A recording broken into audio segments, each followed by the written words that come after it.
40-50-60 ಹುಡುಗಿರು ಮೆಸೇಜ್ ತೋರಿಸೋನೆಲ್ಲ ಇದೆಲ್ಲ ನಾವು ಬರೀ ನಾವೇ ಮಾಡ್ತಿದೀವಿ ಅಂತ ಬರ್ಬಾರ್ದಲ್ಲ.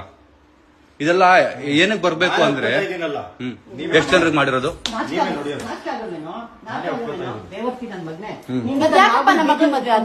ಏನ್ ಗೊತ್ತಾ, ಇವರು DK ಶಿವಕುಮಾರ್ ಸರ್ ಹತ್ರ ಕೆಲಸ ಮಾಡದಂತೆ. ಅವ್ರಿಗೆ ಧೈರ್ಯ ಏನೇ ಆದ್ರೂ ಅವ್ರು ಇರ್ತಾರೆ, ಪೊಲಿಟಿಷಿಯನ್ ನಾನು ಅನ್ನೋ ಧೈರ್ಯ. ಸುದೀಪ್ ಸರ್ ಜೊತೆ ಇದೀನಿ ಅನ್ನೋ ಧೈರ್ಯ. ನಮ್ಮ ಅಕ್ಕಂಗ್ ಮೋಸ ಮಾಡಿದ್ರು ಹಂಗೆ ಇದೇ ತರ 7-8 ಸರಿ ಹುಡುಗಿ ಒಂದೋಯ್ತು ಮರ್ಯಾದೆ ಹೋದ್ರೆ ನನಗೆ ಬೇಕಾಗೇ ಇಲ್ಲ. ಏನು ಮಾಡಕ್ಕಾಗಲ್ಲ ನೋಡಿ. ಇದು ಹುಡುಗಿ ಮೆಸೇಜ್ಗಳು ನಮ್ಮ ಹತ್ರ ದುಡ್ಡು ಇಸ್ಕೊಂಡು ನಮ್ಮ ಅಕ್ಕನ ಸಾಲ ಮಾಡಿ ಯಾವ್ದೋ ಹುಡುಗಿಗೆ ಐಫೋನ್ ಕೊಡ್ಸೋದು, ಯಾವ್ದೋ ಹುಡುಗಿಗೆ ಏನೋ ಮಾಡೋದು, ನನ್ ಕಾರ್ ಎತ್ಕೊಂಡು ಹುಡುಗಿ ಹತ್ರ ಸುತ್ತೋದು. ಗುರು ಕೆಲ್ಸ ಇದೆ ಕೊಡು ಅಂದಾಗ ಕಾರ್ ಕೊಟ್ಟಾಗ ಹುಡುಗಿ ಕರ್ಕೊಂಡು ಹೋಗೋದು.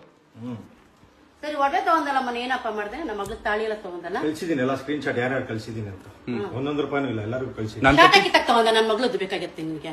ಇದ್ಲು ತಗೊಂಡಿದ್ದೀನಿ ಶಾಟ ಕಿತ್ಕೊಂಡು, ಅವಾಗಿದ್ಲು ಶಾಟ ಕಿತ್ಕೊಂಡು ತಗೊಂಡಿದ್ದೀನಿ ಅಷ್ಟೇ. ಅವಾಗಿದ್ಲು ತಗೊಂಡಿದ್ದೀನಿ. ಏನಕ್ಕೆ ಮಾಡ್ಕೊಂಡೆ ಮದ್ವೆ ಒಳಗೆ?